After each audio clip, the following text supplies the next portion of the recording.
प्रयागराज में अपना दल प्रयागराज इकाई के तत्वाधान में सोमवार को कर्मा के छितुपुर करचना स्थित लक्ष्मी गेस्ट हाउस के प्रांगण में कार्यकर्ता सम्मेलन का आयोजन किया गया, जिसमें आगामी 2022 विधानसभा चुनाव एवं पंचायत चुनाव में सफलता के लिए विचार विमर्श किया गया।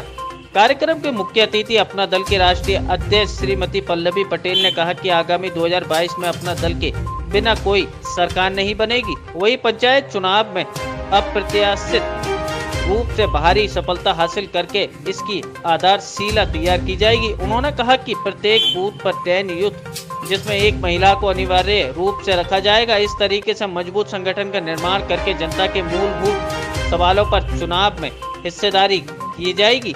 अध्यक्षता दीपक मौर्य एवं संचालन जिलाध्यक्ष मानिकचंद पटेल ने किया। कार्यक्रम में मुख्य रूप से राष्ट्रीय महासचिव प्रेमचंद मौर्य, प्रदेश महासचिव दिलीप पटेल, प्रदेश उपाध्यक्ष युवा मंच डॉक्टर पंकज पटेल, शिव प्रसाद, सितारे हिंद, अनिल पटेल आदि लोग मौजूद रहे। प्रयागराज से नीलेश कुमार की रिपोर्ट।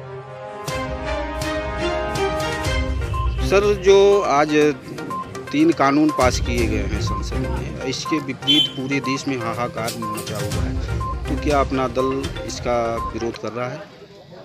देखिए, हमारे देश में एक सहयोगात्मक विरोध का परंपरा रही है और उसके हिसाब से जो किसान बिल इन्होंने पास किया है वो कारपोरेट के हक में है, जमाखोरी करने के लिए है, किसानों को लूटने के लिए है, जिसका किसान विरोध कर रहा है और आज तक सरकार उस पर कुछ भी सुनवाई नहीं कर रही। उसका एक कारण ये है कि हमारे देश की सरकारें जो भी आई वो संरचनात्मक ढंग से विरोध करने वालों की बात नहीं सुनती हैं।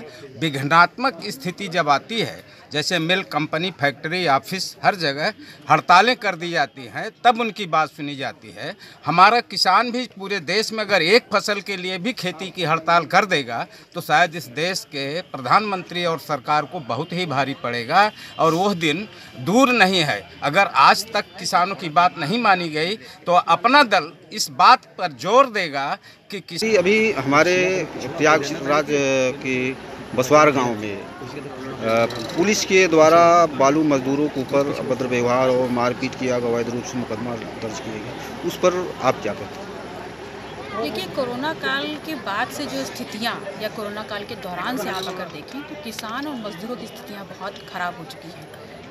किसी भी समाज का जो मजदूर है वो अपने घर में तिजोरी नहीं रखता, वो रोज़ कमाता है, रोज़ खाता है।